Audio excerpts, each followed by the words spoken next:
আসসালামু আলাইকুম রহমতুল্লাহি ওয়া বারাকাতুহু। আজকে আমি আপনাদের মাঝে চলে আসলাম সোনালী মুরগির 10 দিন বয়সে গাম্বুরা ভ্যাকসিন দেওয়ার পর দিন কোনো ওষুধ দিতে হবে কিনা, নাকি শুধু সাদা পানি দিতে হবে, সব যাবতীয় জিনিস নিয়ে।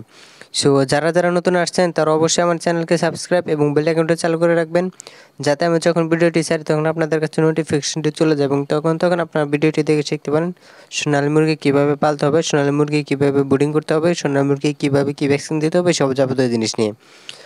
চলুন কথা না বলে আমরা ভিডিওর সামনে এগিয়ে যাই। আজকে সকালবেলা সর্বপ্রথম আমি আমার ফার্মে ঢুকে আগে পানির পটগুলো বাইরে বের করে নিলাম এবং এরপরে আমি আমার সোনালী মুরগির ঘরের ফার্মের ভিতরে যে তুষগুলো রয়েছে এই তুষগুলো সুন্দরভাবে নাড়িয়ে দিচ্ছি।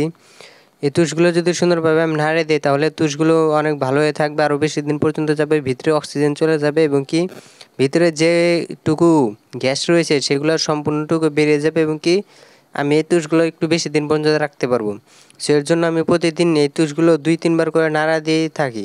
এই তুষগুলো আমি প্রতিদিন যে নাড়া দেই, নাড়া দেওয়ার কারণে মাশাআল্লাহ আল্লাহ তাআলার রহমতে আমি মুরগির ঘরে গ্যাস খুব কমই পাই, খুব একটা বেশি গ্যাস আসে না বাইরে পর্যন্ত এবং কি আমি তুষগুলো একটু বেশি দিন পর্যন্ত রাখতে পারি। তুষগুলো শুকিয়ে যায়, নিচে অক্সিজেন যায়, তারপরে তুষগুলো শুকিয়ে যায়, এর জন্য আমি বেশি দিন পর্যন্ত রাখতে পারি। এর জন্য আমি প্রতিদিন এই তুষগুলো নাড়া দিয়ে দিই, নিম্নপক্ষে 2-3 বার করেও দিয়ে দিই মাঝে মাঝে। আপনারা যদি মুরগি পালেন তাহলে অবশ্যই এরকমভাবে তুষগুলো আপনারা নাড়া দিয়ে দিবেন, কারণ তুষগুলো নাড়া দিয়ে দিলে আপনারা বেশি দিন পর্যন্ত রাখতে পারবেন এবং কি আপনাদের খরচটা কিছুটা অংশে হলেও কমে আসবে। আমাদের এইখানে একটা নতুন ফার্মে, ওই ফার্মের ভিতরে মুরগিদেরকে কিছুটা অসুখ ধরেছিল, তারা ঝিমাচ্ছিল। এর জন্য আমি সেখানে গেছিলাম দেখার জন্য, মুরগিগুলো দেখে আসলাম।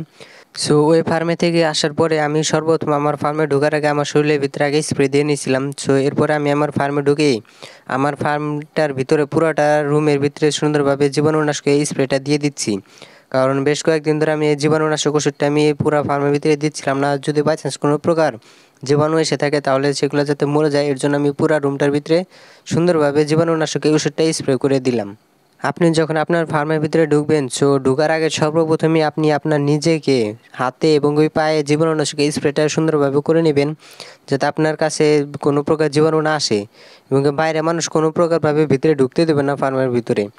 আমার মুরগি ঘরে পুরোটার ভিতরে স্প্রে করা শেষ হয়ে গেলে এরপরে আমি আমার মুরগির বাচ্চাদেরকে খাবারগুলো দিয়ে দিচ্ছি। দেখতেছি আমার খাবার পটে একদমই খাবার নেই, মুরগিগুলো খেয়ে একদম শেষ করে ফেলেছে। আমি খাবারগুলো একটু অল্প পরিমাণে করে দিচ্ছি, যাতে দুপুরবেলা আমি আবার নতুন করে খাবার দিতে পারি, কারণ যত ঘন ঘন খাবার দেবো, যত সুন্দর পরিষ্কার খাবার দেবো, মুরগিগুলো তত বেশি খাবে। তারা নতুন খাবার পেলে অনেক বেশি পরিমাণে খায় এবং কি নতুন খাবার যত খাবে তাদের শরীর স্বাস্থ্য তত ভালো থাকবে। এবং কি আমি দেখতেছি আমার খাবার পটগুলো কিছুটা নিচু হয়ে গেছে, মুরগিগুলো বড় যেহেতু হয়ে গেছে, এর জন্য খাবার পটগুলো কিছুটা নিচু হয়ে গেছে, তাদের বুকের নিচে পর্যন্ত খাবার পটগুলো নেমে রয়েছে। এই জিনিসগুলো দেখে আমি সুন্দরভাবে আগে খাবার পটগুলো সুন্দরভাবে উঁচু করে দিলাম, যাতে খাবার পটগুলো মুরগিদের বুক পর্যন্ত উঁচু থাকে। এই জিনিসটা অবশ্যই খেয়াল রাখবেন, খাবার পটগুলো যাতে নিচু না থাকে। নিচু যদি হয়ে থাকে, মুরগিগুলো যদি বসে বসে খাবার খায় তাহলে মুরগিদেরকে পাও দুই দিকে সরে যাবে, তারা অসুস্থ হয়ে যাবে। আবার খাবার পটগুলো খুব একটা বেশি উঁচু করেও দেওয়া যাবে না, বেশি উঁচু করে দিলে তারা ঘাড় উঁচু করে খেতে পারবে না, তারা না খায় বসে থাকবে।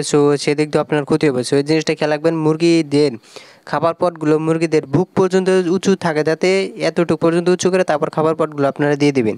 আমার মুরগিদেরকে খাবার দেওয়া শেষ হয়ে গেলে এরপরে আমি আমার মুরগিদেরকে পানিগুলো দিয়ে দিব খিলানোর জন্য। যেহেতু আজকে 10 দিনের দিন, ভ্যাকসিন দেওয়ার পরের দিন, আজকে সারাদিন কোনো প্রকার ওষুধ চলবে না।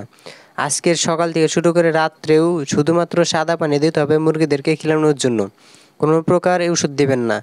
এর জন্য আমি আজকে কোনো প্রকার ওষুধ না দিয়ে শুধুমাত্র সাদা পানি মুরগিদেরকে খিলানোর জন্য দিয়ে দিচ্ছি।